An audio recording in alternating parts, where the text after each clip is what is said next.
Hello, my name is Les Hinz, Vice President of TPC International. The intent of this video is to give basic operator training to new drivers operating our TireBoss tire pressure control system. We're going to touch on operational and safety aspects of the system. We manufacture and distribute TireBoss systems from our facility here in Edmonton. The first component I'd like to mention is the operator control. It's mounted inside the cab of the truck in various locations dependent on the cab style and model of truck. This is the valve control module. It's the place where the inflate and deflate takes place on the tires, and we'll talk about that a little bit more.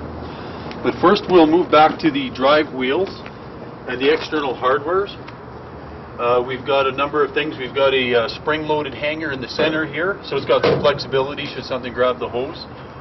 Typically a lot of questions about the hoses and the durability. As precarious as they may look, they've been a very practical and very user-friendly method of hardware. And we've got a number of things here. As you see, the wheel end valves are actually in a closed position right now. There's one at each tire. So each individual tire actually has a wheel end valve on it. We recommend that these valves are shut off for parking if the truck is parked for an extended period of time. And before the driver starts up in the morning, we recommend that he comes and he actually opens these valves. If there happened to be a low tire or a leaky tire, you would hear the air transfer into that tire when you open the valves. So you would do this on all 8 tires on the other side of the truck as well. And again, if there's a leak, you would hear the air transferring. For wheel servicing, if you were to be changing an outside tire, for example, you would shut the wheel valves. Once you've closed the wheel valves, you would then remove this swivel fitting on the end of the hose right here. So it'll swivel off and the hose stays with the tire. The valve stems on the tires do not have the depressors in them. They're removed for clear airflow, so it's dependent on this valve being shut to retain the air in the tire. You would then have to take this compression fitting off right here and just move it out of the way, and then the wheel actually will come out over top of all this hardware. You don't have to remove any of the manifold and such. The question of tire chains comes up often. What the drivers do when they're applying chains is simply take these fittings, these 45 degrees, and they flare them out a little bit further to give the hose a little bit more clearance around the tire. So if you flare that one out and this one out, the hose will come out around here. And it's not an issue at all to apply the chains. You just take them, you throw them over top of the tires and around the hose. A lot of people have questioned taking these hoses off when chaining. It's not required to do that. One more note on the tire chains. When the chains are applied to the wheels, you have to run at the highest pressure setting. You don't want to take a chance of the sidewalls of the tires where the chains are coming in there making contact with each other. So the rule is, if you put chains on, keep your tire pressures up. You can put the chains on when they're at a lower pressure and then reinflate, but don't run at low pressures with the chains on.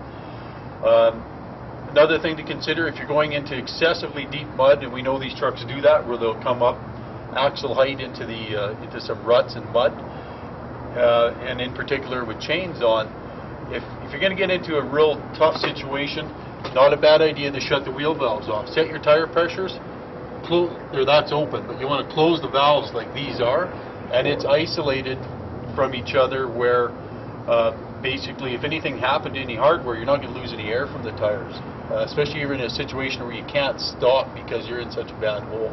If the vehicle is equipped on the steer axle, there will be a shut-off valve at the frame rail. There will be one of these for each wheel. So this is again in the on position. That's closed as it should be for parking, and then reopened for normal operation.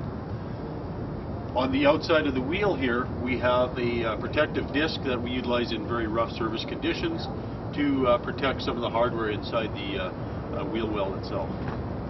If the system is controlling the trailers, it has a supply line like this with a quick coupler supplying the air to and from the trailer tires back to the control box on the truck or the tractor.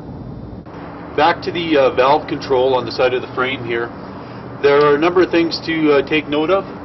On the side here, this line is actually the pressure port that goes to the tires. So this is tire pressure here, providing the wheel valves are open, of course.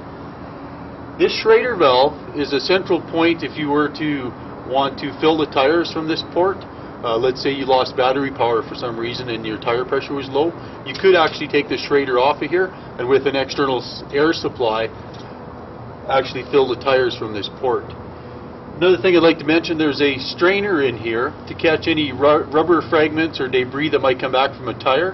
And what it does is it just catches large particles before they get into the exhaust valve, because the air actually comes back to this point and exhausts out the bottom of the box here. Recommended service on this is to do it with the oil changes, let's say every 300 hours, to go ahead and just pull the screen out of here, blow it clean, and put it back in. Taking note that the wheel valves have to be closed off because it's pressurized. So you actually close the wheel valves, drain the air out of the Schrader valve here, and then go ahead and pull the plug off of the strainer. The control valve is actually in cold climates like we're operating here in Canada. We have a thermostat on this valve measuring the temperature of the body, and it'll turn a heater on when it gets near the freezing point and regulate the temperature of the valve. We recommend on an annual basis actually to go in and put a kit into this valve. It's like servicing an air dryer. It's a good preventive maintenance. Takes a couple hours to do max. Simple operation to ensure your system keeps working fine. Another normal practice would be to drain your wet tanks regularly, and on a daily basis go ahead and pull the truck cable drain as I am here and monitor that there's no moisture in there. If moisture starts to develop, that's an indication that your air dryers need to be serviced. The dryers in any event should be serviced in the late part of the summer going into the fall, rather than waiting until the winter when it might be too late if you had moisture in your system. So in this part of Canada, to do it in the month of September would be a reasonable time to service your air dryers. On the back of the controller there's actually a toggle switch to turn it off and on. The intent is that this switch is always in the on position. The control will come off and on with the ignition of the truck. So once the ignition's turned on, our toll-free number comes up so you can easily get a hold of us. And two warnings come up. The first one is the operator control must be on at all times while the vehicle is in motion or when it's moving. And the second warning is to ensure all the wheel valves are open at the wheels before operating the vehicle. Very important, both those messages, both those alerts. It tells us what application we're on, in this case a heavy load application. I'll explain more about that later. And the actual setting it's on right now is primary empty. The drives are going to 70 psi. And there's no overspeed monitored because we're in an empty condition on the highway with adequate tire pressure. It then goes into operation as you see here, and the drives are actually okay at the set point of 70 psi. And that status will stay there until you want to change the pressure setting. In order to change pressures, you simply scroll up or down on these arrows on the left side of the controller. If you press any one of these arrows once, it simply tells you what setting you're on, and then reconfirms if there's an overspeed limit associated with that. In this case, there isn't on the primary empty. As you scroll up or down through these arrows, it'll actually show you the different settings that are in there, and you can just stop on whichever one you decide to utilize. So in this case, if I go up right to, let's say, for example, a field loaded setting where the drives will change to 35 psi with a 14 km/h speed limit, and you can probably hear the deflate taking place, what's going to happen is the tires are going to deflate right down to the 35 psi set point that was programmed in there, which is a proper, appropriate pressure setting for that low speed in the field spraying applications in this case, below 14 km/h. Deflates are of course indicated by DEF on the controller, and it'll continue to deflate down. It happens fairly quickly. You do not need to wait for the pressure to change before you move the truck. You do all this while the vehicle is in motion, so it's not holding up the production of the truck in any way. The same holds true when you're into an inflate situation while the vehicle is moving. You can select the inflate and let it do its thing as you continue to operate the truck. We're almost there. We're down to 36, now 35 psi. The exhaust valve has closed. It quit deflating. You'll see some stabilization of pressure, and for it to rise on its own like this is not unusual. What it does is it's stabilizing in pressure between the actual tire pressure and the point at where we're sensing the air pressure. So during the deflate there's a bit of a differential on this, and it'll cycle or kick in a number of times before it actually stabilizes. The upper tolerance is 5 psi above the set point. As you see, when it gets to 40, it'll kick in another deflate. And if the pressure were to drop 2 psi below the set point, it would then reinflate it back to the set point. In order to throw it into an inflate, we can scroll back to another setting, and if this case, let's go to a empty setting, secondary empty, let's say 45 psi. 85 kilometers an hour is the speed limit here in this case, and it's thrown itself into an inflate, and the tire pressure will now start to inflate up to that set point. I'd like to talk a little bit about the overspeed function on the system. In this case, the secondary empty setting at 45 pounds has an overspeed limit of 85 kilometers an hour. And if the driver or the truck manages to hit that overspeed limit, it'll come up in the controller with a warning telling him he's going too fast for the setting. This warning appears on the screen. This is it here. It says overspeed condition, maximum speed 85 kilometers an hour, telling him to slow down or change the setting. That warning will come up at preset intervals to warn the driver with a beep each time, as you see here. And if he continues to operate the vehicle continuously in an overspeed condition for 30 seconds, it will then come up and tell him that the control system is changing the setting, and it's done it there. It's changed to the primary empty setting, and it will automatically start to inflate the tires. Another function built into the controller is the dimming function for nighttime operation. If you press the dim function here, it reduces the glare of the text here for a nighttime operation, and it illuminates all the white text on the control box so you can see it and operate it at night. In the operator control guide, we reference a sequence for changing between applications, which is changing between the various pages of pressures that are available. And this is in the control guide, so you can, or the operator guide, so you can look at it after you're in operation with the truck. But you go into the menu, and you hit enter because you want to be able to change the application. It happens to be on heavy load 2 there. If you don't select or enter another selection, it just goes back into operation. So I'll come back into menu, I'll hit enter, and I'll say I want to change that to application 1, which is a different set of pressures, and I'll hold this until it beeped there, and it's now loaded into or operating on a different set of pressures, which are listed in the back of your control guide. Then it sits there and it wants you to accept the setting that it's on. It wants you to reconfirm that that setting is actually what you want, and when you hit enter in there, it will accept it and go into operation. So now we're actually operating on that other setting, and if I go down to the setting we were at before, sorry, I'll go this way, to the field loaded, you see it's now at 30 psi where it used to be at 35. So we're running on a different set of pressures. Same type of speed limit. In this case, it just happened to be a bit of a lighter load, and it'll deflate now to that new set point of 30 psi, which is on that particular application. I'd like to talk a little bit about the operator guide. This guide is installed into each truck when each system is installed on the unit. The front of the cover describes the various buttons that are displayed on the front of the controller and what the function of each is. It also has our contact details, our toll-free line, for example, to our office here in Edmonton.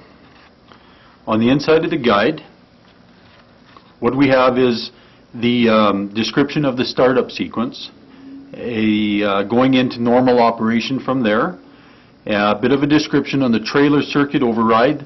This is the function of the system to override a trailer valve control if for some reason your normal trailers that were equipped are not being pulled by the truck. So it would be pulling a set of trailers without the Tire Boss tire pressure control. Changing the setting gives the description on the normal operation. This description talks about changing through the preset pressures that are programmed into the controller. On to changing the application. This is referencing the various pages of pressures that are available to you, and I'll talk about that a little bit more later. And of course, the safety warnings that are involved, the different alerts that may come up on the controller, very important to understand those. I'd like to give a bit of a description on the various settings, the various pressures that are available to the driver. This is actually the chart that's on the back of the operator control guide. This chart, as you see, has the ability for anywhere between 1 and 8 settings to be programmed into the controller. This is dependent on what the application is, what the configuration is, and what we're trying to achieve with the control of the tire pressures. These various settings are programmable. We can do these in various languages because we can change the text that's in each of these boxes. We can also change the sequence of the settings to fit your application. The pressures that are programmed into here are determined by deflections of the tires in conjunction with the appropriate speed that they're operating at. So the two things determining the tire pressure are the load of the vehicle and the speed that it's traveling at. The normal sequence, in this case this is an oil field land spraying vacuum truck. For his normal cycle, he'd be operating on the first setting if he's on the primary highway in an empty condition. The tire pressure is at 70 psi. That deflection of the tire at 70 psi is appropriate for normal highway speeds. We're not monitoring the overspeed at all. If he then were to travel onto a secondary road or any situation where he's now still in the empty condition operating below 85 kilometers per hour, he can safely operate at 45 pounds of tire pressure. This reduction in pressure has benefits to the ride characteristics of the vehicle, braking traction, as well as to tire life. It's bringing the deflection where it should be under those operating conditions. As he goes through the various pressures here, he may go into a least loaded condition with the pressure setting here at 40 psi with a lower speed limit up to 19 kilometers an hour. So he's loaded here, restricted in how fast he can travel. Not unusual to be on a secondary road in conditions running up to 80 kilometers per hour, and in this case running at 75 pounds of tire pressure. In a primary loaded application, so highway loaded at highway speeds, we would then be bringing the vehicle tire pressure back up to its normal maximum tire pressure of 100 psi. This is the big one in land spraying operations, is to be in the field loaded setting in the land spraying operations at 35 pounds of tire pressure, restricted at a low speed of 14 kilometers per hour. The various applications that we talk about that are available to the driver are really referencing the different pages of pressures. If you look at this as one particular page of pressures, and we happen to call this application 2, we've named it heavy load. It's for a situation where, for instance, he may not be on a public road structure coming out of a lease directly into a farm field and with higher loads than normal. So let's say he's back into a situation where he's on public roads and he's at legal highway weights. We want him to be able to get back to a set of pressures appropriate for that weight structure. So we have available to the driver another page of pressures. We call this application 1, and in this case normal load. And there are slight variations to this set of pressures in the loaded pressures. Here we're at 40 psi, and as low as field loaded at 30 psi, whereas on the other page we were at 35. I'd also like to mention that there are 6 available applications or pages of pressures as an option to put into the controller. Typically anywhere between 1 to 4 to 6 are used, and they're all inserted into the back of the operator control guide. Whether you're in an oil field application, logging application, or concrete application, the text that's described in the boxes here is really how you follow the control of the system. For a logging application, it may be quite different than this, as a concrete application would be different. But if you follow what it says in the text, you'll be operating the system correctly.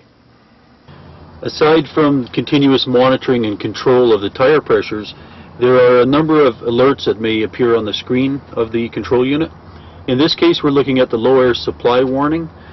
What that warning indicates is that the brake tank pressure on the truck has dropped below 75 psi. So if the brake system pressure drops, our system becomes inactive. The tire boss will still continue to display the tire pressures, but it won't allow an inflate or deflate until the brake tank pressure rises again to approximately 90 psi or better, and then the lower supply warning will go away. This warning only shows up again, by brake application or use of brake pressure, and we're just giving the brake system priority. One other very important alert I'd like to discuss is the tire pressure loss warning. This warning comes on if there's ever a tire pressure loss that the system can't keep up with, so a catastrophic type of air loss. If this warning comes up onto the controller, what you need to do is stop the vehicle, and we'll simulate that pressure loss by removing the orange hose at the drive axles of this truck. Now I'm going to simulate the tire pressure loss that I was talking about by removing this orange hose here. All the wheel valves are open, as they normally would be when you're operating the vehicle, so all 8 tires are open. And when I remove this and cause a catastrophic pressure loss, we'll show you what happens on the controller. And the system immediately kicks into an inflate as the pressure dropped. If the pressure continues to drop while it's in an inflate, the tire pressure loss comes up on the controller, and it tells you to, of course, where it is on the drives or trailers, for example. And it will also tell you to stop the vehicle now. If this warning comes on, you cannot continue to operate the vehicle. You have to stop it.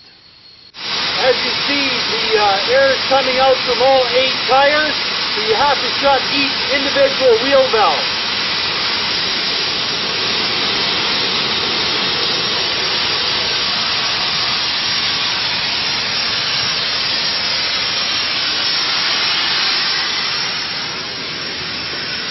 As you can still hear, the air was still coming from these set of tires over to the T on the other side, so you have to close all 8 tires.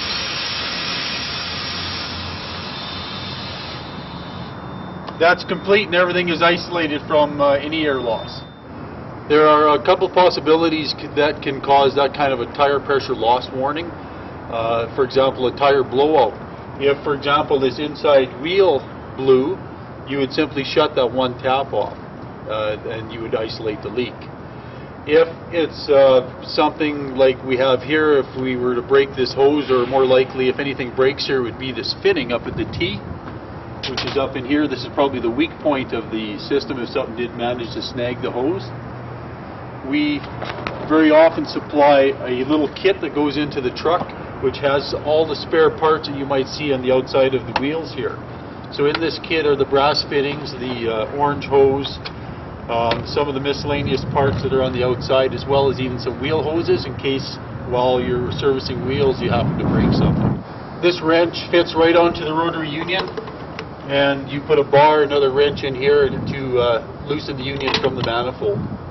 If you have any breakage or a tire pressure loss of any sort, there is significant time to allow yourself to stop the truck and come out and identify it. We've taken probably the course of a minute to come out and isolate the leak on these tires, and as you see, there's still lots of air in the tires. So it's not like the hose breaks and all the tires go flat. There's a large volume that is being dealt with, and there's significant time involved. One more item I'd like to discuss is the natural heat buildup or heat generation that takes place in tires as vehicles are operating down the highway, in particular with a full load. For example, 100 psi set point, it is not unusual to see that pressure climb on its own, let's say to 105, 107, even 108 psi on a hot summer day where you would normally see this kind of pressure rise. So that's a normal thing, nothing to be concerned about. One last item I'd like to discuss is the importance of full utilization of the system throughout the haul cycle. It's really important that you run, for example, on the highway empty and off highway empty settings, and then coming out of the slow speed areas when you're in a loaded condition, to actually utilize all those settings, because if you do, you'll see the benefits in the tire life, the better lower vehicle maintenance, the less driver fatigue, the better ride the driver experiences, less compaction, less rutting, all those type of benefits that are realized by using the system. If you only use it when you're stuck, for one thing, you've done a lot of damage, it's probably too late, and you're not getting all the benefits that the system has to offer. Thank you for viewing this video. We hope you don't hesitate to get a hold of us. We're very open to your calls and comments and questions, and hope you don't hesitate at all to get a hold of us. And we wish you success operating our Tire Boss system. Thank you.